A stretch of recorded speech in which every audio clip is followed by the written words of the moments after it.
Renegotiation meetings जो हैं हमारे ताकतवर इदारों के दफातर में होती हैं, वहाँ पर मीटिंग करने का क्या? हुकूमत सिर्फ उनके दफ्तरों में नहीं हो रही, हमारे दफ्तर में होती है, उनके घरों में होती है। किसी की जबरदस्ती होने या ना होने की बात ही नहीं है। तो उस कमेटी में एस्टेब्लिशमेंट के लोग भी शामिल हैं? जी, लेफ्टिनेंट जनरल जी जफर साहब हैं। आपके लिए तो ये नॉर्मल होगा। मेरी एक दो लोगों से बात हुई जिनमें बिजनेसमैन भी हैं, वहाँ से फोन आता है, वहाँ बुलाया जाता है, उसको लेकर वो काफी इनसिक्योर हैं। तो हम ये अच्छा पैगाम दे रहे हैं। ये बड़े बड़े जो बिजनेसमैन हैं, ये इन्हीं इदारों के या मेरे इदारों के या मेरी मिनिस्ट्री के लोगों को वैसे नहीं मिलते रह गए। आपकी लीडर मरीम नवाज साहिबा इलेक्शन मुहिम के दौरान कहती रही हमारी हुकूमत आ गई तो 200 यूनिट तक बिजली फ्री कर देंगे। क्या ये पॉसिबल था उस वक्त? इस वक्त तो पाकिस्तान की इकोनॉमी इस चीज को सपोर्ट नहीं कर सकती। आपकी हुकूमत क्या सोलर को इनकरेज कर रही है? बिल्कुल। लोग सोलर को इसलिए ज़्यादा प्रमोट कर रहे हैं क्योंकि शहबाज शरीफ साहब या नवाज शरीफ साहब की फैमिली इस बिजनेस से बिलोंग करती है। क्या ये बात सच है? आपकी मेहरबानी, आपने सवाल कर लिया ताकि लोग समझ जाएं,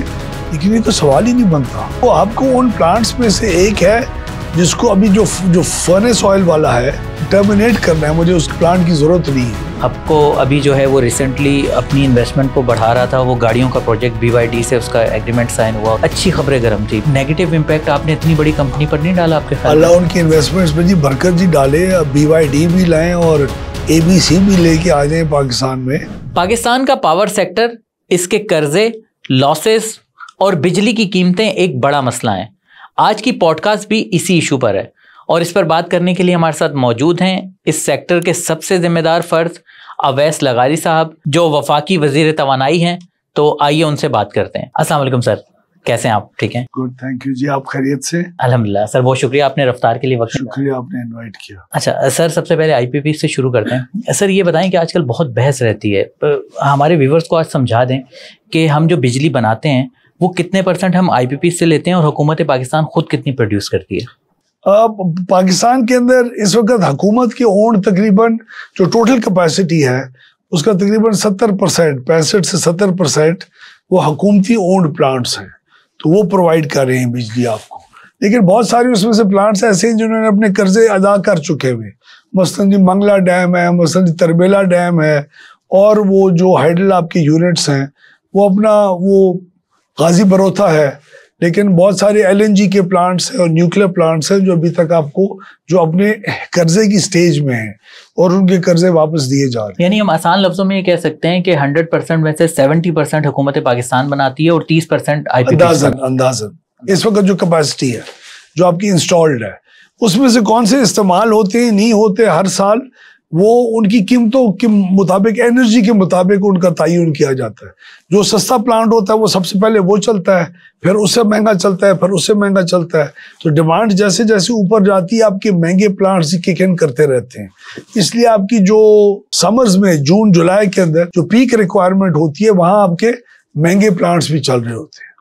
वैसे सर, हाँ, हमारी जो है वो टोटल जनरेशन कैपेसिटी है कितनी और पीक में इसकी डिमांड कितनी होती है? इस वक्त जो इंस्टॉल्ड कैपेसिटी है वो तकरीबन कोई जी 38-39 हज़ार मेगावाट है। लेकिन उसको अगर मुख्तलिफ फैक्टर से जी ये हर साल इसकी बाकायदा जी टेस्टिंग होती है, तो वो सारा कुछ उसको टेस्ट करने के बाद और ऐसे वक्त के ऊपर हम लोग कैलकुलेट करते हैं और हमारा अंदाजा होता है मैक्सिमम डिमांड कब जाती है। और उस मैक्सिमम डिमांड के जो 3 महीने होते हैं उसमें जनरेशन सबसे कम कहाँ होती है, वो आपकी मैक्सिमम डिमांड को मैच करने के लिए मैक्सिमम जनरेशन की कैपेसिटी होती है। तो जून के महीने में जब हाइडल आपके डैम्स के प्लांट्स कम प्रोड्यूस कर रहे थे क्योंकि ऊपर से स्नो मेल्ट नहीं हुआ था, और जब डिमांड सबसे ज्यादा होती है उस वक्त आपकी 32,000 मेगावाट अवेलेबल होती है कैपेसिटी पीक पे, और 29,000 मेगावाट के करीब आपकी डिमांड होती है। लेकिन सर्दियों के जमाने में यही डिमांड 29,000 से नीचे आके 11,000, 10,000 पे आ जाती है। तो 6 महीने आपके मुल्क में ऐसे होते हैं जो प्लांट्स आपने इस मुल्क के लिए 30-32 हज़ार के लगाए हुए हैं ताकि पीक को मैच करें। उस वक्त कोई कंप्लेंट ना करे कि लोड शेडिंग गर्मियों में क्यों हो रही है, लेकिन बाकी मुल्क पूरा सर्दियों के जमाने में AC और पंखा नहीं चल रहा होता तो वो 10-11 हज़ार पे आ जाता है। इसलिए हमारी डिमांड अनहेल्दी है, उसमें इंडस्ट्री का लोड बढ़ने की बहुत ज़रूरत है और मुल्क को इंडस्ट्रियलाइज होने की ज़रूरत है। हुकूमत के जो ओन्ड IPPs हैं उसकी वो तकरीबन वापडा है, न्यूक्लियर है और आपके जो कुछ RLNG के गैस के प्लांट्स हैं वो हैं, और जो बाकी है वो सारा इंडिपेंडेंट पावर प्रोड्यूसर्स हैं। ये 1994 से शुरू हुए हैं और आज तक लगते हैं। CPEC का लास्ट एक पूरी सीरीज आई थी इंडिपेंडेंट प्रोड्यूसर्स की, वो हैं। तो एग्जैक्टली मुझे मेगावाट्स के अंदर कैपेसिटी का नहीं पता, लेकिन तकरीबन कोई 40-50% या 30% होगा जो हुकूमत ओन करती होगी और बाकी प्राइवेट सेक्टर में होंगे। अदरवाइज मैं आपको नंबर्स चेक करके बता दूंगा, लेकिन एक जी सिग्निफिकेंट अमाउंट है जो पावर प्रोड्यूसर्स इंडिपेंडेंट है, IPPs जो है। अच्छा सर, ये जो हुकूमत के हैं, तो ये जब बिजली के बिल में कैपेसिटी चार्जेस लग के आते हैं तो हुकूमत अपने ही मतलब आवाम से कैपेसिटी चार्जेस लेती है क्या? नहीं, कैपेसिटी चार्ज समझने की ज़्यादा ज़रूरत है सर कि वो है क्या। कैपेसिटी चार्ज बेसिकली जो आप प्लांट लगाते हैं उसके लिए जितना भी आप कर्जा लेते हैं, कुछ हिस्सा लगाते हैं आप अपनी इक्विटी का और बाकी आप जो लोन है वो लेते हैं। तो कैपेसिटी चार्जेस के अंदर वो लोन और उसका जो सूद है वो भी शामिल होता है, तो वो भी आप पे कर रहे होते हैं। तो हुकूमत हाँ अपनी इक्विटी के ऊपर मुनाफा भी कमाती है और उसके अलावा अक्सर हिस्सा होता है इंटरेस्ट का और जो लोन की किस्त देनी होती है उसका, और फिक्स्ड O&M जो होता है ऑपरेशन और मेंटेनेंस का हिस्सा। तो वो कैपेसिटी अगर नहीं लेंगे तो वो लोन किस तरह पे करेंगे। तो कैपेसिटी पेमेंट जिसको कहा जाता है वो एक होटल खड़ा करने की कीमत है, उसके अंदर फिर जो उसका ऑपरेटिंग एक्सपेंस होता है वो आपकी एनर्जी पेमेंट होती है।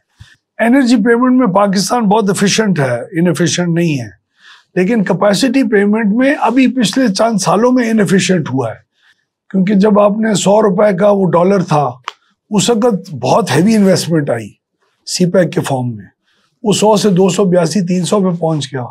इंटरेस्ट रेट 8-10-11% था, वो 20% से ऊपर चला गया। इंटरनेशनल इंटरेस्ट रेट्स भी ऊपर चले गए, तो उसका बोझ उस कैपेसिटी पेमेंट के अंदर सारा पड़ा। डेट 2-3 गुना बढ़ गया, इंटरेस्ट रेट्स 2 गुना बढ़ गए, तो उसकी वजह से बहुत ज़्यादा हैवी बोझ आया है जो आज तक पाकिस्तान के कंज्यूमर्स उसको फेस कर रहे हैं। सर ये जो IPPs हैं, ये भी बहुत बात होती है कि बताया तो हमें ये जाता है कि ये फॉरेन इन्वेस्टमेंट है इसी तरह के, इसीलिए इस तरह के मुआहदे किए गए, मगर ये सुनने में आता है कि इनके बहुत से मालिकान मतलब सियासतदान हैं, बहुत से IPP सियासतदान ओन करते हैं। ये बात सियासतदान नहीं है, सियासतदान मेरे ख्याल में इसमें से नहीं है, पाकिस्तान के बिजनेसमैन हैं, ठीक है, और बड़े बड़े बिजनेस ग्रुप्स हैं जिन्होंने उस वक्त की दी हुई तमाम पॉलिसीज के मुताबिक वो कंपनीज लगाई। अब वो काफ़ी उसके ऊपर कमा चुके हुए हैं, तो अब हमने उनसे बातचीत यही शुरू की है कि आप काफ़ी कमा चुके हुए हैं तो आप बैठें मेज़ के ऊपर, हमें देखें कहाँ कहाँ कमी लेके आ सकते हैं, ताकि उसको हम एक आम सारिफ के लिए बिजली की कीमतों में कम करने के लिए उसको इस्तेमाल करें और लोगों को रिलीफ दें। तो ये बातचीत इस वक्त IPPs के साथ शुरू हुई है। सियासी तौर के ऊपर कोई आज इस चीज़ को इन्फ्लुएंस नहीं कर सकता कि कीमत मेरी बढ़ाओ और कीमत मेरी कम करो, मुझे ज़्यादा पैसे दो और कम दो।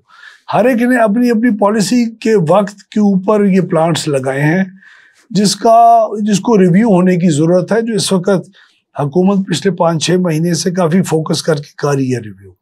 सर ये 1994 से ये सिलसिला शुरू हुआ और 2013 में जब नवाज शरीफ मतलब आपकी पार्टी की हुकूमत थी, CPEC के तहत उस वक्त भी काफ़ी कारखाने लगे। तो आप ये समझते हैं कि उस वक्त भी ख़राब मुआहदे किए गए, आप अपनी हुकूमत को उसका जिम्मेदार समझते हैं कि अगर उस वक्त अच्छी नेगोशिएशंस होती तो आज शायद बिजली की प्राइस ये नहीं होती? उस वक्त पाकिस्तान में कोई इन्वेस्ट नहीं कर रहा था, मुझे अच्छी तरह याद है, हालांकि मैं पावर सेक्टर से मुंसलिक नहीं था उस वक्त, लेकिन हमें अच्छी तरह याद है। और अगर आप तारीख भी पढ़े तो उस वक्त दुनिया का कोई भी पाकिस्तान में इन्वेस्ट करने को तैयार नहीं था। अमेरिका की मिन्नतें की, जापान गए, हर जगह गए दुनिया में, लोकल इन्वेस्टर्स को कहा कि लोड शेडिंग है। 2013 में आपको याद है तो बहुत लोड शेडिंग होती थी, सप्लाई का सीरियस इशू था। हमने कहा लगाओ प्लांट्स, ये टर्म्स एंड कंडीशंस हैं, इन पे लगाओ। तो उन्हीं टर्म्स एंड कंडीशंस में फिर चाइनीज ने हामी भरी और चाइना के फाइनेंशियल इंस्टीट्यूशंस ने हामी भरी हुकूमत की अम्ब्रेला के नीचे। तो हुकूमत चीन ने पाकिस्तान की लोड शेडिंग और एनर्जी क्राइसिस को देखते हुए अपनी इकोनॉमी के अंदर की प्लेयर्स को कहा कि आप इन्वेस्ट करें पाकिस्तान के अंदर, और उनको एक खास रेट ऑफ रिटर्न दिया गया।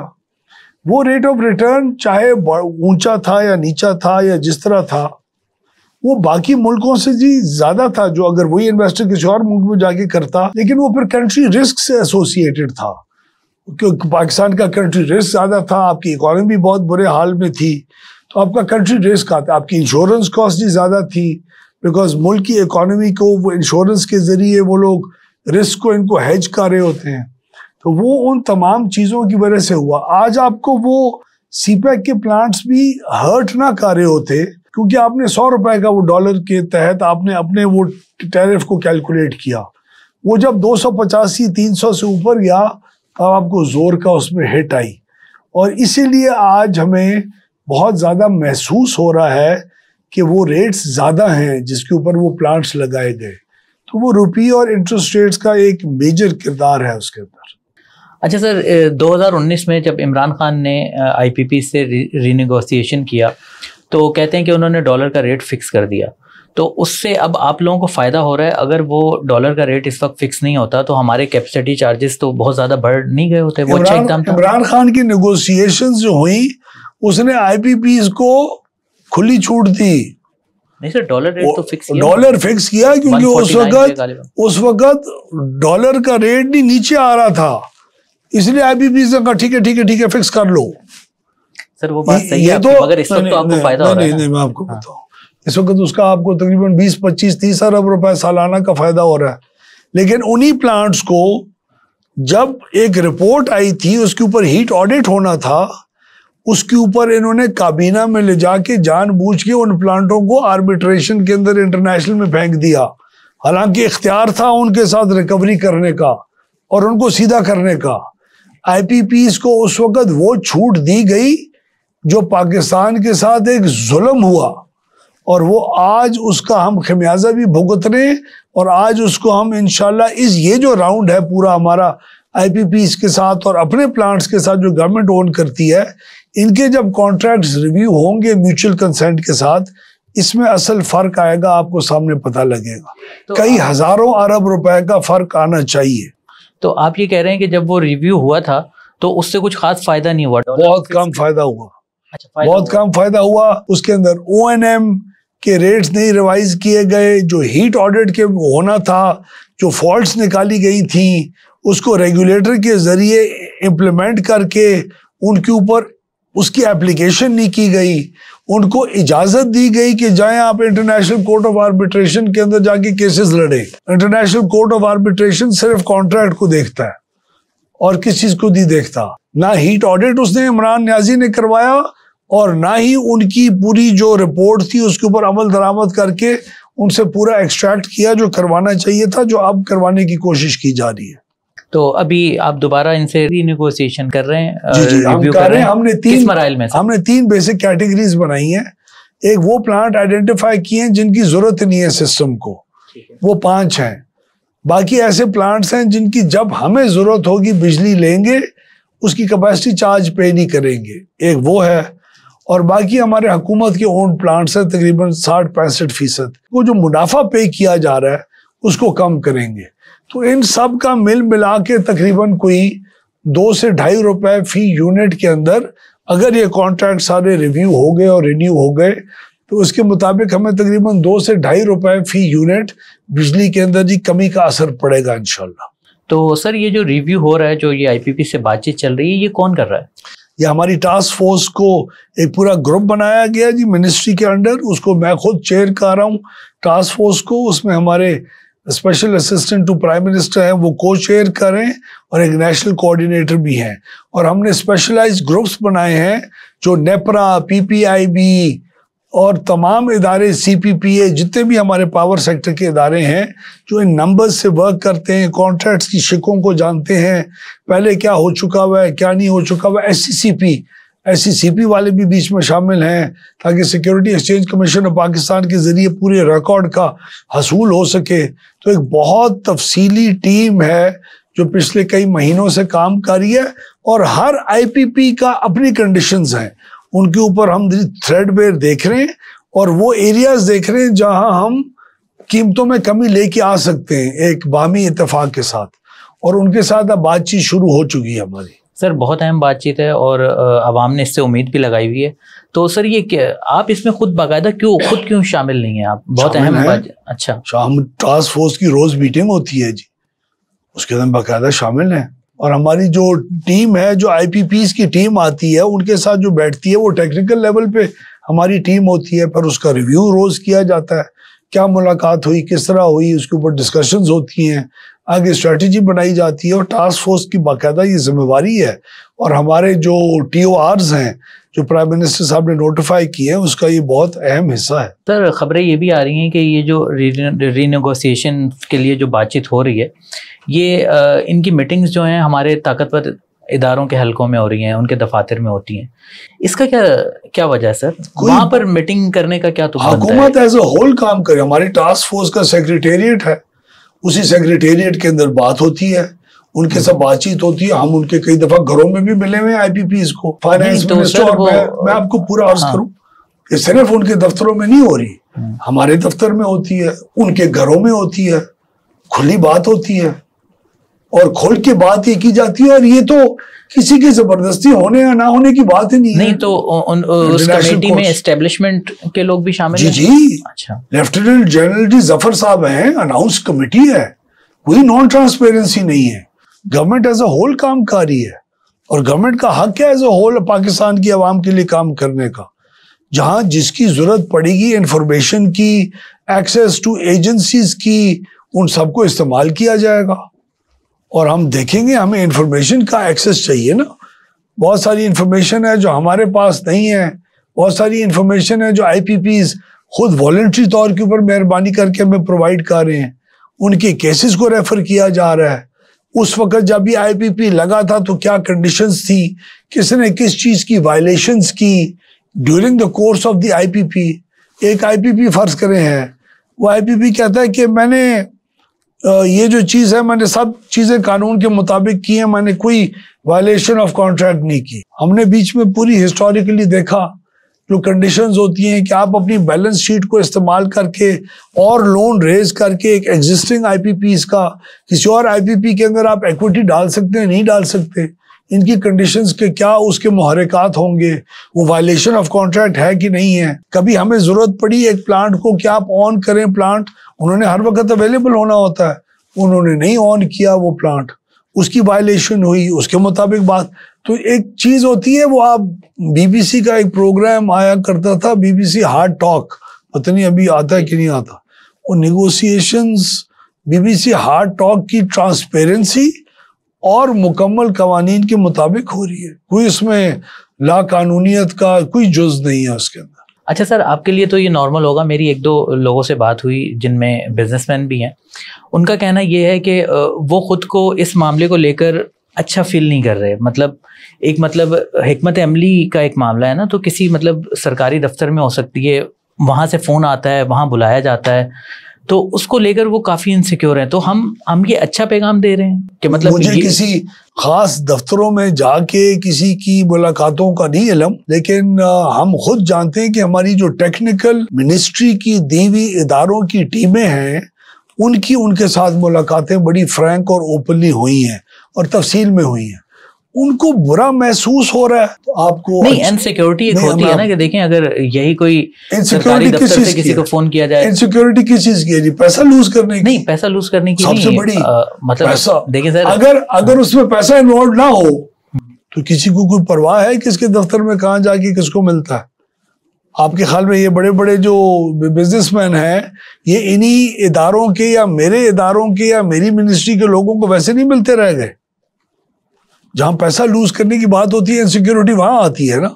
हम यही रिक्वेस्ट कर रहे हैं कि भाई आपका प्लांट हुआ, इस्तेमाल हुआ, आपने उस अपनी इन्वेस्टमेंट के ऊपर कई गुना मुनाफा कमा लिया, अब उस प्लांट की जरूरत नहीं है मेरे सिस्टम को, मेहरबानी करके let's try to terminate the contract on mutually agreeable terms. यही बात हो रही है ना, और क्या बात हो रही है? उनकी कोई सियासी जमात तो नहीं है जिसको हम छुड़वाने की कोशिश कर रहे हैं।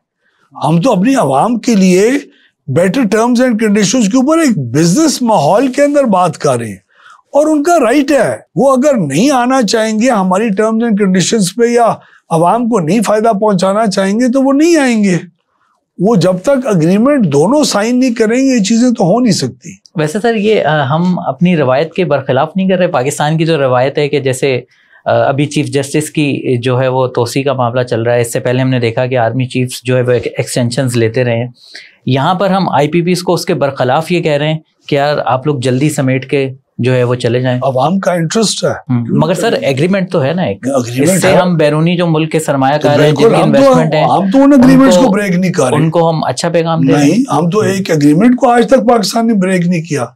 एक रोकोटेक को किया था, उसका नुकसान हुआ ना। और कौन सी एग्रीमेंट को पाकिस्तान ने कभी नलिफाई किया है? आपको पता है सोशल नेट मीटरिंग, ये जो सोलर नेट मीटरिंग सिस्टम है, ये नुकसान हो रहा है। ये 1.25 लाख अमीर तबका जिसने सोलर मीटर लगाए हुए नेट मीटर्स, वो इस वक्त बाकी 2.5 करोड़ जो आम कंज्यूमर है उसके ऊपर एक बोझ है। उनका कॉन्ट्रैक्ट कभी हमने खत्म किया? साल से लगे हुए हैं ना, बातें हो रही हैं सोलर नेट मीटरिंग खत्म हो रही है। होती थी ना मीडिया में, बात हुई है। हमने क्या कमेंट किया था? मुझे अलग से करने हैं सवाल। हमने कमिट किया, मैं आपको सैंक्टिटी ऑफ द कॉन्ट्रैक्ट की अर्ज कर रहा हूं। हमने कमिट किया था कि जो साइन हो गया है हम उस साइन की वायलेशन नहीं करेंगे। और वो आज हमें महंगा भी पड़ रहा है, लेकिन फिर भी उन सोलर नेट मीटरिंग के कॉन्ट्रैक्ट्स को वो बेचारे, किसी ने 5 किलोवाट लगाया हुआ है, किसी ने 10 लगाया हुआ है, हम 5 और 10 किलोवाट वालों को जबरदस्ती नहीं निकाल रहे, तो 250-400 मेगावाट वालों को जबरदस्ती निकालने की हमारी कहाँ जरूरत है जी? यानी आप ये कहना चाह रहे हैं कि IPPs को प्रेशराइज किसी सूरत नहीं किया जा रहा, उनसे बातचीत की जा रही है, वो अपनी मर्जी से अगर प्रेशराइज नहीं किया जा रहा। उनके सामने पहली दफा तारीख में नंबर्स रखे जा रहे हैं और उन नंबरों की ऐसी तहकीक हुई है जो पहले कभी पाकिस्तान की तारीख में हुई नहीं। इमरान खान ने सफेद पोचा लगाने की कोशिश की थी। कोई बेकायदगियां आपको नजर आई तो कोई शेयर करें ना, क्या बहुत बेकायदगी हैं। वो म्यूचुअल हमारे कॉन्ट्रैक्ट्स हैं, वो पब्लिक डोमेन में शेयर करने की इस वक्त मेरी नेगोशिएशन की पोजीशन वीक होगी। जैसे रिटर्न ऑफ इक्विटी था वो तकरीबन 17-18% था, 17-18% था। वो सुने कि किसी को 80-90% तक भी दिया गया, ऐसा भी कुछ है? दिया नहीं गया। वो इस वक्त तक अपनी इक्विटी के मुकाबले में इतने टाइम्स मुनाफा कमा चुके हैं। ये मुख्तलिफ हिस्से होते हैं जी कमाने के और इखराजात। एक होता है जितना आप पैसा लगाते हैं उसके ऊपर एक फिक्स्ड आपको अमाउंट अशोर किया जाता है। आपने 100 रुपए लगाया, मैं आपको 20 रुपए इस 100 के ऊपर हर साल आपकी इन्वेस्टमेंट की इक्विटी के ऊपर दूंगा। बाकी प्लांट को चलाने के मुख्तलिफ इखराजात हैं, ऑपरेशन एंड मेंटेनेंस है। ये लोग क्लेम करते हैं ऑपरेशन एंड मेंटेनेंस 100 रुपए फर्ज करें साल का एक प्लांट के ऊपर हो रहा है। जो कंपेटिटिव एनवायरनमेंट है उसके अंदर O&M इससे बहुत कम हो रहा होता है। उसको रीनेगोशिएट करके उसको एडजस्ट करने की जरूरत है उन चीजों को। और वो जिस तरह माजी में कमाते रह गए हैं उसको अगर एक्यूमुलेट करके फिगर्स करें तो हमने मुख्तलिफ हर चीज के नंबर्स वर्कआउट करके उनके सामने रखे हैं। वो अब दोबारा हमारे पास आएंगे, we'll have a healthy proper discussion और उसके जहां हम अग्री करेंगे उसके मुताबिक कॉन्ट्रैक्ट को रिव्यू किया जाएगा। सर इस वक्त मुल्क में सबसे बड़ा जो पावर प्रोड्यूसर है IPPs की बात कर रहा हूँ, वो गालिबन हपको है। गालिबन अच्छा, तो उनसे भी सर कोई बातचीत चल रही है? जी सबसे हो रही है। अच्छा, तो हपको उन प्लांट्स में से एक है जिसको अभी जो फर्नेस ऑयल वाला है जिसको हमने जी टर्मिनेट करना है। मुझे उस प्लांट की जरूरत नहीं है। अच्छा, उसके कैपेसिटी चार्जेस में 1-2 सालों से पे कर रहा हूँ, उसमें से बिजली को हम निकाल नहीं रहे, तो वो हमें आइंदा सिस्टम में जरूरत ही नहीं है। तो हम उनको कह रहे हैं मेहरबानी करें, आए बातचीत करें, मुखा करें, ताकि हम अगले 3-4 साल जो आपकी जरूरत नहीं है हमें, हम आपको सिस्टम में ना रखें। आपको अभी जो है वो रिसेंटली अपनी इन्वेस्टमेंट को बढ़ा रहा था, वो गाड़ियों का प्रोजेक्ट BYD से उसका एग्रीमेंट साइन हुआ, उसको लेकर आ रहा था। एक अच्छी खबरें गर्म थी, फिर ठग से अब आपकी ये वाली खबर आ रही है कि हपको को बंद कर रहे हैं आप लोग। तो ये एक नेगेटिव इम्पैक्ट आपने इतनी बड़ी कंपनी पर नहीं डाला आपके ख्याल? अल्लाह उनकी इन्वेस्टमेंट्स में जी बरकत जी डाले। अब BYD भी लाएं और ABC भी लेके आ जाएं पाकिस्तान में। हमारा तो उस एक प्लांट से ताल्लुक है इस वक्त की नेगोशिएशंस के अंदर जो हपको ने 1994 में लगाया था फर्नेस ऑयल का, और हम उस प्लांट को सिस्टम में से निकालना चाहते हैं। उनके और प्लांट्स भी होंगे, कोल भी होगा, कोई और भी होंगे। हम फर्नेस ऑयल की प्लांट की उनके साथ बात कर रहे हैं। 3 साल से लिया नहीं है हमने उसमें से कोई बिजली, ना ही अगले 3-4 साल और हमें जरूरत पड़नी है, तो क्यों रखूं मैं सिस्टम में उसको। वही तो हैं जो पिछले आपको 8-10 महीने से जो मीडिया में खबरें दिखाई दे रही हैं कि ऐसे प्लांट्स को कैपेसिटी की पेमेंट्स दी जा रही हैं जिनसे बिजली ली नहीं जा रही।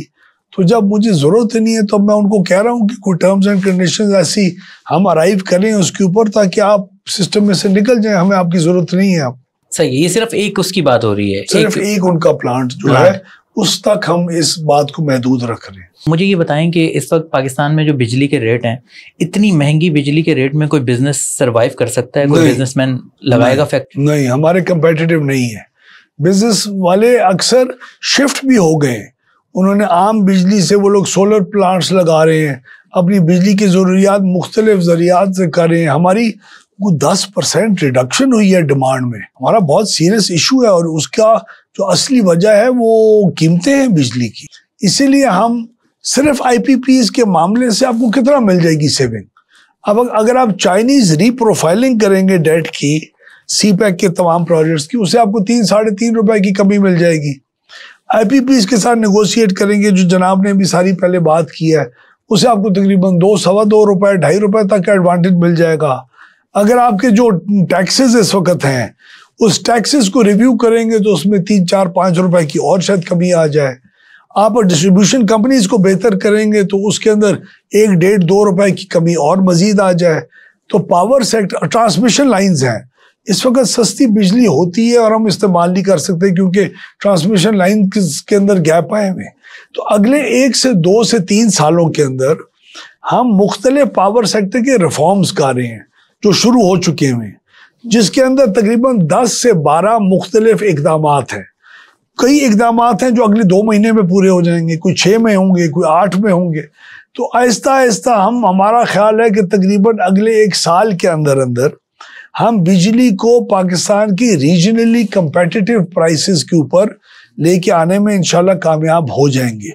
और ये जो बोझ है हमारी इकोनॉमी के ऊपर हाई एनर्जी कॉस्ट का, इससे मुल्क को हमेशा के लिए आज़ाद कर लेंगे। यानी आप अगर आसान लफ्जों में मैं समझूं, आप ये कहना चाह रहे हैं कि पूरी रिफॉर्म्स हो रही हैं, ये सिर्फ IPP से बातचीत एक उसका हिस्सा है, क्योंकि 70% बिजली तो हुकूमत पाकिस्तान आपने बताया खुद बनाती है। अगर 30% IPPs बनाते हैं तो उनसे बात करके भी आपको कोई बहुत ज्यादा फायदा नहीं होगा, खातिर खा होगा।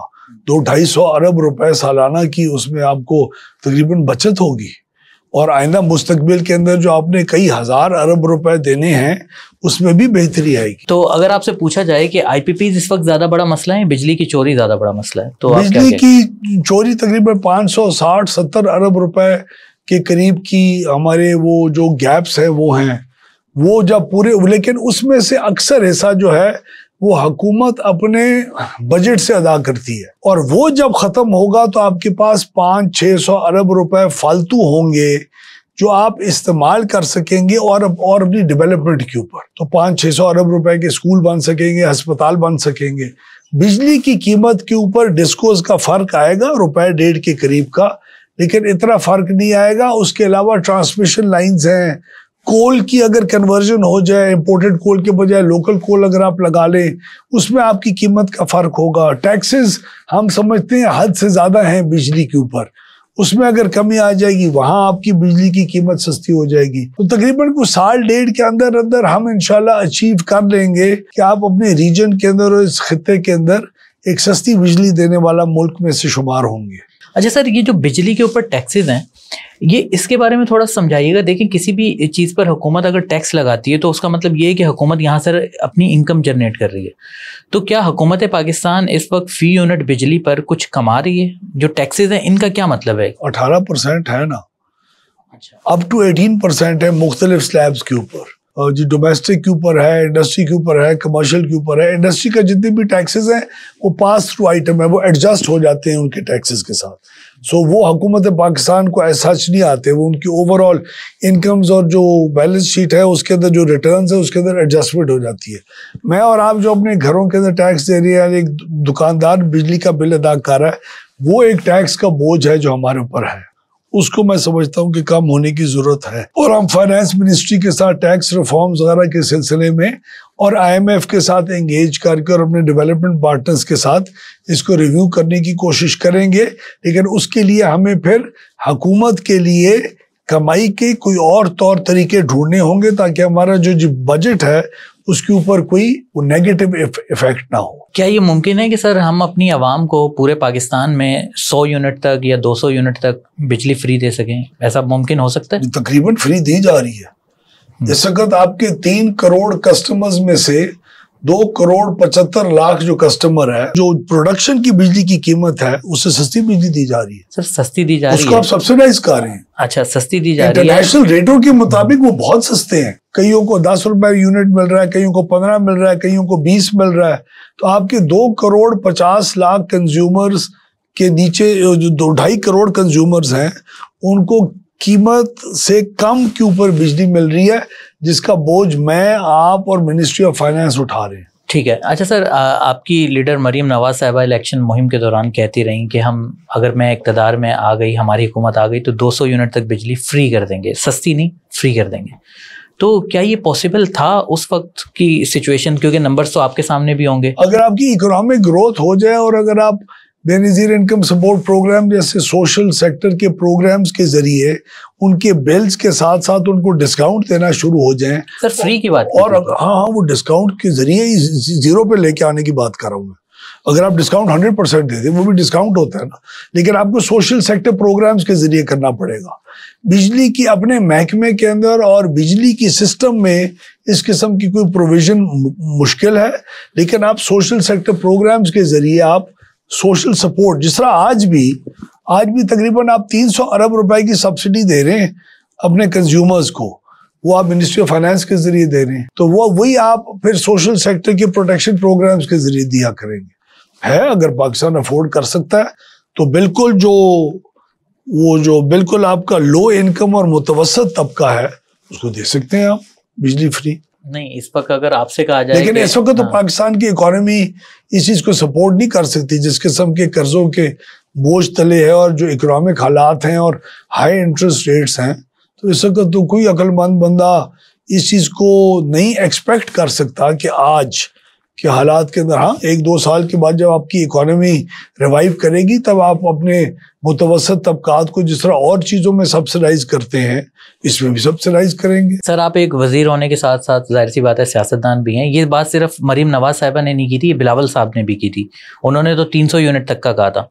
तो आपके ख्याल में ये चीज़ें सिर्फ मतलब सियासी मुहिम के दौरान एक नारे होते हैं लोगों को अट्रैक्ट करने के लिए? नहीं, ये आपके एम्स नहीं, आपके एम्स एंड ऑब्जेक्टिव्स होते हैं। और उन्होंने तो अभी अगले अपने 5 साल की हुकूमत के अंदर ये एम रखा होगा ना। अभी तो 6 महीने हुए। अगर आपकी इकोनॉमी ग्रो करेगी, अगर आपके रेवेन्यूज इतने जनरेट हो जाएंगे, इंडस्ट्री पिकअप कर लेगी, इंटरेस्ट रेट नीचे आ जाएंगे, महंगाई कम हो जाएगी। उन्होंने महंगाई कम करने की भी तो क्लेम किए थे। महंगाई कहाँ से कहाँ तक आ गई है? अभी 31-32% से 10% पे आ गई है। इंटरेस्ट रेट्स भी नीचे आ रहे हैं। तो ये बहुत पॉजिटिव साइंस है और समझ मतलब उम्मीद रखें, वो उन्होंने जो कहा था मुमकिन है, होना चाहिए अल्टीमेटली, अगर आप अफोर्ड कर सकेंगे। लेकिन फिर आपके एजुकेशन सेक्टर की भी ऑब्लिगेशंस हैं, आपके एजुकेशन के भी हालात सही नहीं है, हेल्थ के भी सही नहीं है। तो सिर्फ जो बिजली है वो सिर्फ एक वाहिद चीज़ें, गैस के मामलात हैं। आपकी इम्पोर्टेड एनर्जी कितनी होगी, लोकल कितनी होगी, पानी से कितनी बनेगी, आपने ऑलरेडी जो कमिट करनी है प्लांट्स अगले 10 साल के लिए, उसका बिजली के ऊपर क्या असर होगा, हम तो उसको भी रिव्यू कर रहे हैं। जब से बिजली की कीमतें बढ़ी हैं, लोग सोलर पैनल की तरफ बहुत ज़्यादा तेज़ी से शिफ्ट हुए हैं। लाखों रुपए की लोगों ने इन्वेस्टमेंट की है। जब ये इन्वेस्टमेंट हो गई तो उसके बाद अब सुनने में ये आता है कि हुकूमत जो है वो नेट मीटरिंग से ग्रॉस की तरफ जा रही है। वो कि कोई ऑफिशियल स्टेटमेंट नहीं आया अभी तक, तो व्यूवर्स को आप क्लियर कर दें कि क्या ऐसी कोई प्लानिंग है जो लोग सोलर लगा रहे हैं? अभी तक तो नहीं है, लेकिन शायद मुस्तकबिल के अंदर आए। इस वक्त जो नेट मीटरिंग सिस्टम है वो जिस कीमत के ऊपर बिजली खरीदी जा रही है या स्वैप की जा रही है वो अफोर्डेबल नहीं है। 1.25 लाख घराने हैं कुल मुल्क में। मेरा कंज्यूमर 3 करोड़ है। 1.25 लाख अमीर लोग जिन्होंने नेट मीटरिंग सिस्टम्स लगाए हुए हैं, वो बाकी 2.5-3 करोड़ गरीबों के ऊपर बोझ हैं। ये बोझ नाकाबिले बर्दाश्त आहिस्ता आहिस्ता होता जा रहा है। जिस तरह IPPs का बोझ है ना, जिसको हम कम करने की कोशिश कर रहे हैं, तो ये बोझ भी आइंदा मुस्तकबिल के अंदर लगाए जाने वाले जो नेट मीटरिंग सिस्टम्स होंगे, उसके अंदर किसी ना किसी स्टेज के ऊपर एक रिविजन ऑफ प्राइस जरूरत होगी, लेकिन हम वो बहुत रिस्पॉन्सिबली करेंगे। आज अगर एक नेट मीटरिंग सिस्टम वाला जो लगाता है 10 लाख का सिस्टम, वो अगर 2 साल में अपनी पूरी कीमत का रहा है, उसकी कीमत, अखराजात और बचत इतनी होती है कि 2 साल में वो पे ऑफ हो जाता है, तो उसको गालिबन हम 3, 4, 5 साल के ऊपर रिकैलकुलेट करके लेके आने की कोशिश शायद करें। तो वो उसके ऊपर काम शुरू हो चुका हुआ है, लेकिन अभी तक ऐसा कोई फैसले नहीं हुए। तो आपकी हुकूमत क्या सोलर को इनकरेज कर रही है? बिल्कुल। अच्छा, ये जो नेट मीटरिंग सिस्टम्स हैं, आप रिकॉर्ड निकालें, अपने व्यूअर्स को भी कहें, वो भी अगर मेहरबानी करके हेल्प करें। ये 2017 में हमारी ही हुकूमत ने, पार्टी ने, जब मैं वजीर था, नेट मीटरिंग सिस्टम्स का हमने आगाज किया था और माशाल्लाह उसकी बहुत अच्छी बढ़ोतरी हुई है। ख़ास तौर पे जब सोलर पैनल्स की कीमतें कम हुई हैं, हमारा अंदाज़ा सर है कि तकरीबन कोई 900 से 1000 मेगावाट, कुल आपकी कैपेसिटी कितनी है? 32,000। आप 900 से 1000 मेगावाट नेट मीटरिंग सिस्टम्स के जरिए हर साल ऐड करेंगे अपने सिस्टम के अंदर, जो अच्छी बात है। ना हमें उसकी गारंटी देनी पड़ती है, ना कुछ और करना पड़ता है। लोग अपनी इन्वेस्टमेंट के ऊपर मेहरबानी करके सेविंग्स को इस अच्छी चीज़ पे खर्च कर रहे हैं। क्लीन एनर्जी आ रही है। हमारे तो सोलर पैनल्स के ऊपर जो टैक्सेस हैं वो भी नहीं है, और ये तो बहुत कम हिस्सा है जो नेट मीटरिंग पे आ रहा है सर। 6000 मेगावाट के पैनल पिछले साल में इंपोर्ट हुआ है। पाकिस्तान तो रिन्यूएबल एनर्जीज में बहुत कामयाब तरीन मुल्क है और हमारी पॉलिसीज की वजह से है। तो सर अगर बहुत से लोग सोलर पर शिफ्ट हो जाएंगे तो इससे हमारी कैपेसिटी पेमेंट पे असर नहीं पड़ेगा? क्योंकि सिस्टम से लोग बिजली लेंगे ही नहीं, तो उधर तो आप पूरी पेमेंट कर रहे हैं ना। तो पड़ेगा, इसीलिए बिजली की कीमत के साथ, इसीलिए तो हम बिजली की कीमत कम कर रहे हैं। जितनी बिजली की कीमत कम होगी उतना इंसेंटिव उनको ग्रिड से हटने का कम होगा, उतनी इंडस्ट्रियलाइजेशन पे करेगी। सर कहाँ कम कर रहे हैं? कीमत तो वही है, बल्कि बढ़ गई जी। ये जो सारे इकदाम पिछले घंटे से हम बोल रहे हैं, IPPs और 10 और इकदाम का मैंने जिक्र किया। सर रिजल्ट कब आएगा? ये रिजल्ट आना शुरू हो जाएगा, आना शुरू अभी आपका 1 जनवरी से तो ये रिजल्ट क्लियरली आना शुरू हो जाएगा। तो अगले 3-4 महीने हैं, जिसके बाद आप लोगों को इसका फ्रूट दिखाई देना शुरू कर देगा बाकायदा अपने बिलों में। तो कितनी पिछले 2-3 महीने में आपको पता है बिजली के बिल कम हुए हैं? जी कम, कुछ फर्क आया है। जिसका वो नेपरा जब कहता है ना FCA इतना लगाया, वो तो सर सब्सिडी के लिए मेरे ख्याल 50 अरब रखे हुए थे। नहीं, वो नहीं, उसकी बात नहीं कर रहा मैं। आपके FCA और QTA के अंदर कमी आई है। आपके बिल का एक हिस्सा होता है ना जो टोटल बिल बनता है, वो जब रेगुलेटर हर महीने एक ही फैसला देता है, आपने देखा होगा टीवी पे फ्लैश होता है ₹2.85 बढ़ गया, वो गलत होता है। ₹3.80 कम हुआ और फिर ₹2.85 बढ़ा, यानी नेट रुपए की कमी आई है पिछले दिनों में। और वो इलेक्ट्रॉनिक मीडिया के ऊपर और सोशल मीडिया के ऊपर रिफ्लेक्ट नहीं होती। हमने उसकी बहुत दफा क्लैरिफिकेशंस दे के बयानात दिए हैं। आपके पिछले महीने के अंदर इस वक्त जो सितंबर के बिल आएंगे आपके, वो अगस्त के बिलों से तकरीबन ₹1 या ₹1.25 कम होंगे फी यूनिट। अच्छा, और वो इसलिए हुआ है क्योंकि पेट्रोल की प्राइसेस ऑयल के नीचे हुई हैं, और वो इसलिए भी होगा अभी अगले 3 महीने के बाद, क्योंकि इंटरेस्ट रेट कम आया है। जो मैंने आपको जिक्र किया ना, इंटरेस्ट रेट और US डॉलर और इन चीज़ों का असर भी होता है, वो अब असर आना शुरू हो जाएंगे इन द फ्यूचर। तो सर ये बताएं, ये भी बहुत सी जो है आपके हुकूमत पर इल्ज़ाम लगता है, ख़ासतौर पर शरीफ फैमिली के ऊपर। लोग ये कहते हैं कि आप लोग सोलर को इसलिए ज़्यादा प्रमोट कर रहे हैं क्योंकि शहबाज शरीफ साहब या नवाज शरीफ साहब की फैमिली इस बिज़नेस से बिलोंग करती है। तो क्या ये बात सच है? आपके मुखालिफिन इल्ज़ाम लगाते हैं। वाहियात तरीन इल्ज़ाम है जो मुझे उसकी समझ नहीं है। उनका क्या है इसी बिजनेस के साथ? नहीं मतलब इंपोर्ट में, सोलर की इंपोर्ट में। सोलर की इंपोर्ट तो ओपन है सर, आप अभी जाएं इंपोर्ट कर लें। उसमें किसी खानदान के साथ क्या उसका, स्पेशली PTI वालों की तरफ से ये उंगली उठती है कि PTI वालों की तरफ से कौन सी उंगली नहीं, हाथ कौन से नहीं उठे। अच्छा। वो तो फैक्ट चेक बना ही PTI के लिए। ऐसा यानी कि नहीं है, आप ही कह रहे हैं कि नहीं है। कौन सी खानदान है जिसको सिर्फ सोलर पैनल इंपोर्ट करने की इजाजत है? इस वक्त है कोई कंडीशन? ये तो मेरे ख्याल में जी सवाल, आपकी मेहरबानी, आपने सवाल कर लिया ताकि लोग समझ जाएं, लेकिन ये तो सवाल ही नहीं बनता। इस वक्त ग्लोबली कीमतें कम हुई हैं आपकी सोलर पैनल्स की। पाकिस्तान के अंदर कंटेनर्स पे कंटेनर के पहाड़ लगे हुए हैं पूरे मुल्क में। जितने लोग हैं वो खरीदने की कोशिश कर रहे हैं, जिस मर्जी की है वो इंपोर्ट कर रहा है। तो किसी खानदान, किसी हुकूमत, तो ओपन चीज है, जो मर्जी लाए, जो मर्जी लेके जाए, जो मर्जी लगाए, जो मर्जी ना लगाए। तो इसमें तो कोई हुकूमत का रोल ही नहीं है, हुकूमत ने तो ओपन की हुई है हर चीज। वैसे सर हम क्या उम्मीद रखें, मुस्तकबिल में हुकूमत सोलर पर टैक्स लगाने का कोई इरादा रखती कोई है? इरादा नहीं रखती। जो लोग अभी इन्वेस्ट करने का सोच रहे हैं वो थोड़ा झिझक भी रहे हैं कि ऐसा ना हो कि आगे चलकर ग्रॉस मीटरिंग फौरन से आ जाए, या वो टैक्सेस कुछ मखसूस ऐड होके आने लग जाए। टैक्स कोई करने का इरादा नहीं है सर। सोलर क्लीन एनर्जी है, रिन्यूएबल एनर्जी है, उसको टैक्स पाकिस्तान की हुकूमत करने का फिलहाल कोई इरादा नहीं रखती, मुझे नहीं मालूम इसका। साहिवाल कोल पावर प्रोजेक्ट की बात कर लेते हैं। ये इसके ऊपर बड़े सवाल उठते हैं कि आपकी हुकूमत ने ये लगाया, ठीक है, इसके लिए साहिवाल का इंतखाब ही क्यों किया गया? अगर इसको आपने जो है वो कोल पे लगाना था, कोल जाहिर सी बात है या तो सिंध से निकलेगा या फिर इंपोर्ट होकर आएगा, तो बेहतर नहीं था कि आप इसको कराची में या साहिल के करीब कहीं पे लगाते, तो इसकी कॉस्ट कम होती। जाहिर सी बात है जो कोयला आता वो डायरेक्टली वहाँ जाता और बिजली बनती। तो आपने वहाँ क्यों लगाया? लोग कहते हैं कि किसी को खुश करने के लिए लगाया गया कि चिमनियों से धुआं उठेगा, ज़रा एक अच्छा फील जाएगा कि मतलब काम हो रहा है, नवाज शरीफ की हुकूमत काम कर रही है, शहबाज शरीफ साहब काम कर रहे हैं।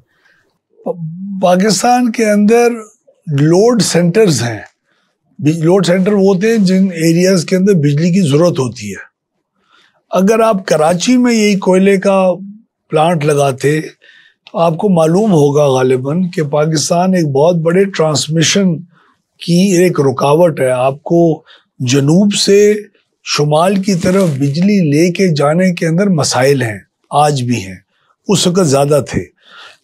अगर ये प्लांट यहाँ लगता तो उस बिजली की लोड सेंटर जहाँ ज़्यादा इंडस्ट्री है, लाहौर, साहिवाल, फैसलाबाद, वहाँ तक बिजली की तरसील ना हो सकती, आज भी नहीं हो रही। सर ये कितने हज़ार मेगावाट का है वैसे? 1200 का है तकरीबन। 1200 का। तो सर अगर यहाँ लग जाता तो कराची में जो हम के इलेक्ट्रिक को देते हैं 700-800 मेगावाट वो दे देते, बाकी आसपास पूरी हो जाती। यहाँ लगी है, भेजने की जरूरत क्या थी? यहाँ लगी है ना, यहाँ हब का लगा है, यहाँ पोर्ट कासिम लगा है, यहाँ वो लकी वालों ने वो जो इंडिजिनस कोल के ऊपर लगाया जाए, इंडोनेशिया का कोल इस वक्त आ रहा है, उस सस्ते प्लांट को आज भी मैं साहिवाल की तरफ नहीं लेके जा सकता। आपको पता है साहिवाल की बिजली महंगी है और यहाँ एक जी लकी का जो कोल प्लांट है उसकी सस्ती है। उस महंगी बिजली को इस्तेमाल करना पड़ता है, सस्ती को मैं ऊपर नहीं लेके जा सकता, उसी ट्रांसमिशन लाइन की वजह से। इसी ट्रांसमिशन कंस्ट्रेंट क्योंकि ज़्यादा देर में पूरा होता तो हमने वहाँ उस वक़्त इन्होंने जो कोल का प्लांट था वो उधर लगाया और उस वक़्त की हालात के अंदर बिल्कुल सही फैसला किया। अगर वो हालात दोबारा आज क्रिएट होते, आप if you go back into time, आज मैं भी होता तो यही फैसला करता। जब मेरी ट्रांसमिशन लाइन ना होती और मुझे वहाँ 6 महीने के अंदर या साल के अंदर लोड शेडिंग ख़त्म करनी होती और इंडस्ट्री को बिजली देनी होती, मैं यही करता। गैस के प्लांट्स भी इसीलिए ऊपर लगे, गैस के प्लांट्स भी ऊपर इसीलिए लगे हैं लोड सेंटर्स की तरफ, आपकी ट्रांसमिशन की रिक्वायरमेंट्स थी। तो आप ये कह रहे हैं कि ट्रांसमिशन लाइन एक बड़ा मसला है, तो हम लोग इस पर इन्वेस्ट कर रहे हैं। अल्हम्दुलिल्लाह, बहुत खुशी होगी आपको जान के कि हमने एशियन डेवलपमेंट बैंक और वर्ल्ड बैंक के साथ काफ़ी हद तक इस मामले को रिजॉल्व करने के लिए डिस्कशंस हो चुकी हुई हैं और मैं समझता हूं कि अगले 2 साल के अंदर तकरीबन $1.5 अरब की वर्थ की ट्रांसमिशन की जो लाइंस हैं, जो मेन कंस्ट्रेंट्स हैं, बॉटलनेक्स हैं, उसको हम अगले 1.5 से 2 साल के अंदर मुकम्मल कर लेंगे, जिसकी वजह से तकरीबन कोई 80 पैसे फी यूनिट के अंदर बिजली की कमी होगी। ये जो मैंने आपको अर्ज की ना, मुख्तलिफ इकदाम हैं जिसकी वजह से बिजली कम होगी, बिजली की कीमत ट्रांसमिशन की वजह से भी हम महंगी बिजली इस्तेमाल कर रहे हैं, तो ये भी इंशाल्लाह हो जाएगा। अच्छा सर, इसको रिस्ट्रक्चर कैसे कर रहे हैं? ये वही मतलब पहले से जो बिछी हुई है उसी के ऊपर काम हो रहा है, नए सिरे से कोई साथ में लाइन बिछा रहे हैं, उसी पर इन्वेस्ट कर रहे हैं, कर क्या रहे हैं? थोड़ा सा जरा बताएं ना। देखिए, हमारा नेशनल ट्रांसमिशन का एक इदारा है जो बहुत इनएफिशिएंसीज हैं उसके अंदर। एक एक प्रोजेक्ट अगर होना चाहिए पूरा 18 महीने में होता है 4-4, 6-6, 8-8 सालों में। सही प्लानिंग नहीं है, उसकी इम्प्लीमेंटेशन नहीं है। जिस तरह बाकी डिस्कोस के अंदर प्रॉब्लम्स हैं, एनटीडीसी के अंदर भी बड़े सीरियस प्रॉब्लम्स हैं। तो अब हमने फैसला किया उसको 3 मुख्तलिफ हिस्सों में हम तोड़े हैं। एक उसकी एनजीसी प्रोजेक्ट की कंपनी बना रहे हैं, एक एनजीसी एसेट होगी जो उसके एसेट्स को संभालेगी, और तीसरी कंपनी हमारी फ्यूचर के अंदर पावर जनरेशन यानी पावर प्रोड्यूस करने वाले और आप और मुझ जैसे खरीदने वालों एक स्टॉक एक्सचेंज की तरह बिजली की आप यूनिट जाके खरीद सकेंगे। यानी एक वाहिद बायर हुकूमत नहीं होगा, बनाने वाले भी बहुत होंगे, खरीदने वाले भी बहुत होंगे। तो वहां जब मुकाबला चलेगा पावर को जनरेट करने का और खरीदने का, उसके अंदर असली फायदा मुल्क को पहुंचेगा उस वक्त। तो उसका एक माहौल खड़ा करने के लिए एक कंपनी और एक ऑर्गेनाइजेशन चाहिए। तो एनटीडीसी इन 3 मुख्तलिफ हिस्सों में तकसीम किया जा रहा है, जिसके बाद एनटीडीसी एक बहुत बड़ा हमारा सेक्टर का जो फ्लॉ है उसको हम हमेशा के लिए ख़त्म करके रिजॉल्व करेंगे। तो आप ये कह रहे हैं कि हुकूमत बिजली नहीं खरीदेगी, जब वो एक्सटेंशन हो जाएगी कंपनीज खरीदा करेंगी? इंशाल्लाह मुख्तलिफ कंपनीज बनाएंगी बिजली, और मुख्तलिफ हर एक जो कंज्यूमर है उसको एक कंपेटिटिव मार्केट्स जब आएंगी एनर्जी की, जिसकी शुरुआत अभी हम इंशाल्लाह करने लगे हैं, तो उसके बाद ये ऐसा माहौल आएगा कि आइंदा हुकूमत पाकिस्तान बिजली की वाहिद खरीदार नहीं होगी। तो बनाने वाले भी बहुत होंगे, खरीदने वाले भी बहुत होंगे, जिसको जहां से सस्ती बिजली मिल रही होगी वो उसको इस्तेमाल कर रहा। मगर सर डिस्ट्रीब्यूशन तो एक ही है ना, मेन लाइन तो एक ही है। वो डिस्ट्रीब्यूशन के अलग होते हैं मार्जिन्स, वो डिस्ट्रीब्यूशन अलग, बिल्कुल एक बिजनेस है। ये खरीदो फरोख्त का बिजनेस जो है ये अलग है। यानी आपने खरीदा, आपने उन लाइंस के ऊपर उसको अवेलेबल करके अपने इस्तेमाल के लिए ले लिया, और उन लाइन की कंपनी को आपने उसका एक रेंट अदा कर दिया। तो ये पूरा सिस्टम होगा इंशाल्लाह इन द फ्यूचर। सर के इलेक्ट्रिक की कुछ बात कर लेते हैं। कराची के अवाम के इलेक्ट्रिक से बिल्कुल भी खुश नहीं है, मैं भी उन्हीं का सारिफ हूँ, और अब तो बल्कि अवाम के, अब तो सियासतदानों को भी उससे शिकायत है। तो के इलेक्ट्रिक के पीछे ऐसे कौन से ताकतवर लोग हैं जिनके खिलाफ आप लोग एक्शन नहीं लेते, या इनको कोई कहते नहीं कि अपना किबला दुरुस्त करें? कराची इलेक्ट्रिक एक प्राइवेट सेक्टर का एक इदारा है जिसको रेगुलेटर ने कंट्रोल करना है, और रेगुलेटर का काम है कि कंज्यूमर्स के जो मामलात हैं उनको हल करके रखे और उनकी सर्विस जो है उनसे सही प्रोवाइड करवाए। के इलेक्ट्रिक के 2 इस वक्त जी मेजर इश्यूज है। हम लोग भी उसके शेयर होल्डर हैं, तो हमारे भी 2-3 जी डायरेक्टर्स बोर्ड के ऊपर बैठते हैं। तो हमने उन डायरेक्टर्स को भी सख्त पुश किया है कि के इलेक्ट्रिक की जो मैनेजमेंट है उसको बेहतरी की तरफ लेके जाए। के इलेक्ट्रिक के अंदर कई जगह के ऊपर इनएफिशिएंसीज बहुत हैं। के इलेक्ट्रिक ने इम्प्रूव भी किया है, जो पहले हुकूमत की होती थी उससे बहुत बेहतर है, लेकिन जो रिजल्ट्स हमें आने चाहिए थे वो नहीं के इलेक्ट्रिक ने दिए। तो उसको उम्मीद रखते हैं कि रेगुलेटर और गवर्नमेंट उसको कोई बेहतरी की तरफ लेके जाएगी। We hope so. उनके अपने भी शेयर होल्डिंग के कोई मसाइल रह चुके हुए हैं, उनकी आपस में भी कॉम्प्लिकेशंस हैं, वो भी उम्मीद है जैसी हल होगा तो कंपनी एक बेहतर डायरेक्शन की तरफ जाएगी। तो सर अगर उसकी परफॉर्मेंस अच्छी नहीं है, तो अभी रिसेंटली उनका जो है वो लाइसेंस रिन्यू हुआ है, तो रिन्यू करने की क्या जरूरत थी फिर? आप अगर ना करते तो क्या करते? कोई और ऑप्शन सर नहीं? इस किस्म की परफॉर्मेंस नहीं है कि आप उसकी लाइसेंसेस को रिवोक कर दें और फिर पूरा 2, 2.5, 3, 4 करोड़ की जो आबादी है वो बगैर बिजली के पड़ी हो। तो हमारे पास के इलेक्ट्रिक के अलावा फिलहाल कोई ऑप्शन नहीं है? इस वक्त तो नहीं है, एक ही डिस्ट्रीब्यूशन कंपनी है, वो लाइसेंस ही एक है, और इसके अंदर कोई कंपटीशन आने का कोई इन द नियर फ्यूचर कोई इम्कान भी नहीं है। लेकिन ये रेगुलेटर इनको पुश कर सकता है और रेगुलेटर को पुश करना चाहिए। जो नेपरा है उसका ये काम है और उसको ये करना भी चाहिए। हमारी मिनिस्ट्री के अंडर नहीं आता, लेकिन हम उसको पॉलिसी गाइडलाइन जरूर दे सकते हैं, और हम अपने शेयर होल्डर्स के जरिए भी केई को कह रहे हैं कि अपनी हालात को बेहतर करें। आपको पता है कराची के लोगों के लिए ना सिर्फ आप इनकी सर्विस नहीं है अच्छी, जहाँ बिजली चोरी है वहाँ बहुत ज़्यादा उनकी आउटेजेस हैं, होनी भी चाहिए। ये मैं नहीं कह रहा बिजली चोर इलाकों को बिजली देनी चाहिए, लेकिन इसके अलावा के इलेक्ट्रिक की बहुत एक कमज़ोरी है, और वो ये है कि वो महंगी बिजली पैदा करते हैं, और महंगी बिजली पैदा करने की वजह से 170 अरब रुपए की तकरीबन सब्सिडी है जो कराची की आवाम के लिए मिनिस्ट्री ऑफ फाइनेंस पे करती है। ये बहुत बड़ी सब्सिडी है उसको पूरे मुल्क के रेट के ऊपर रखने के लिए, वरना कराची इलेक्ट्रिक के एरिया में मुख्तलिफ रेट होता। तो सर ये के इलेक्ट्रिक इतनी महंगी बिजली प्रोड्यूस क्यों करता है? क्या इनके प्लांट्स जो हैं वो कोल पे ही या सस्ते उस पर नहीं चल सकते? इनके प्लांट्स महंगे हैं, महंगी बिजली प्रोड्यूस कर रहे हैं।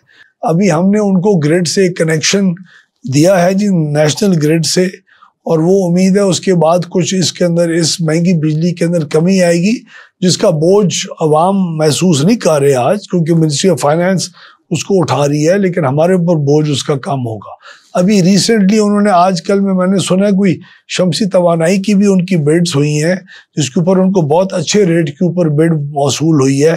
तो जब ये बिजली भी उनकी सिस्टम के अंदर किक इन होगी तो बेहतर रेट्स मिलेंगे। क्या IMF भी बिजली और गैस की कीमतों के मामले में हुकूमत को डिक्टेट करता है कि आप कीमतें बढ़ाएं, कम करें, टैक्सेस बढ़ाएं? करता है IMF आप लोगों को? IMF नहीं, IMF हमें सिर्फ एक वो टारगेट पे रहने की बात करता है, और वो कहता है आपका जो गर्दिशी कर्जा है वो ना बढ़ाएं।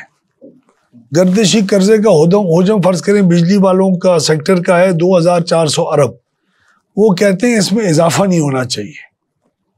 अगर कोई नुकसानात आप कर रहे हैं तो वो या बिजली की कीमत में से पूरे करें, या आप मिनिस्ट्री ऑफ फाइनेंस को कहें कि उसकी बजट के अंदर सब्सिडी दे। IMF इतना कहता है। उस 2400 अरब रुपए के कर्जे को, के गर्दिशी कर्जे को एक ही जगह पे रखने के लिए या हमने अपनी बिजली चोरी और इंतजामात को बेहतर करना होता है, और अगर ना कर सकें तो बिजली की कीमत बढ़ानी होती है। तो ये एक उनका बहुत अच्छा एक हमारे ऊपर जी डिसिप्लिन अपने आप के ऊपर जी करवाने का एक जी डिमांड है, जिसको हम बिल्कुल एक्सेप्ट भी करते हैं और हम भी यही करना चाहेंगे। बल्कि वो तो ये कहते हैं कि गर्दिशी कर्जे को हर साल इतने फीसद से रिड्यूस करो, उसके लिए भी रिसोर्स ढूंढो और उसको रिड्यूस करो, क्योंकि आप जो सारिफीन हैं आप लोग तकरीबन 3 रुपए और 22 पैसे के करीब अंदाजन, या 2 रुपए 88 पैसे के करीब पे कर रहे हैं गर्दिशी कर्जे का सूद। तो आपका 2, 2.5, 3 रुपए फी यूनिट तो उसी से कम हो जाएगा अगर गर्दिशी कर्जे का अमाउंट वो कम होता जाएगा साथ साथ। तो अभी वज़ीर आला पंजाब ने बिजली की कीमतों में कमी 2 महीने के लिए रिलीफ देने का ऐलान किया था। 14 रुपए फी यूनिट गालिबन बिजली कम हो रही थी, तो IMF ने मना कर दिया। हाँ, उन्होंने कहा था कि सब्सिडी प्रोग्राम्स जो है इसके ऊपर वो आप हमसे कंसल्ट करके करें। तो वो अब फिर वो वाला मामला कहाँ तक पहुंचा है? अब रिलीफ मिलेगा नहीं मिलेगा? अगस्त और सितंबर के महीने का तो उन्होंने दिया, तो आइंदा इंशाल्लाह जी जरा वो मौसम भी ठीक हो रहा है, बिजली के यूनिट भी कम इस्तेमाल होंगे, लोगों की सैलरीज के ऊपर बोझ इतना नहीं आएगा, और हम भी इन IPPs के जरिए कमी लेके आ रहे हैं, तो उम्मीद है इंशाल्लाह इलेक्ट्रिसिटी सेक्टर बेहतरी की तरफ चलेगा। सही। लास्ट सवाल सर, मुझे ये बताएं कि अगर आपको ये पूरे, अभी आपकी तकरीबन 4 साल बाकी हैं, अगर आपको ये पूरा वक्त मिल जाए तो आप बिजली की कीमतों को अपने जो टर्म है उसके एंड पर कहाँ तक देखते हैं? मैं अगले 2-2.5 साल के अंदर 8.5-9 सेंट जो इंटरनेशनली कंपेटिटिव रेट्स हैं उसके ऊपर लेके आना कोई ज्यादा मुश्किल काम नहीं है। ये रुपयों में अगर आप बताएं तो कितने? तकरीबन 27-28 रुपए फी यूनिट। और इस वक्त एक एवरेज यूनिट फुल प्राइस होनी चाहिए। नहीं, एवरेज इस वक्त 35 जमा जी टैक्सेस है, तो तकरीबन कोई 44-45 रुपीज पर यूनिट जाके पड़ा एवरेज। उसमें टैक्सेस विद टैक्स, उसमें से कई लोगों को 15 का पड़ रहा है, अक्सरियत को, कईयों को 20 का पड़ रहा है, और फिर बाकी जो स्लैब्स हैं उनको इस 45 से ज्यादा का पड़ता है। एक कमर्शियल जो यूजर है उसको तकरीबन कोई 70-71-72 रुपए का यूनिट पड़ रहा है। ठीक है, और आप इसको कह रहे हैं कि रिड्यूस करके आप 27 तक एवरेज जो पूल प्राइस है उसकी आपको अच्छी भली उसके अंदर कमी आनी चाहिए। चलें सर, सियासत अपनी जगह, अगर अल्लाह करे कि ऐसा हो जाए, कम से कम पाकिस्तान के मुश्किल काम है, लेकिन हम पूरा कोशिश करें और उम्मीद रखते हैं कि अल्लाह हमें इंशाल्लाह पूरी मदद के साथ ये इस चीज़ को क्लियर करवाएगा। चले सर, बहुत शुक्रिया सर, आपकी मेहरबानी। Thank you.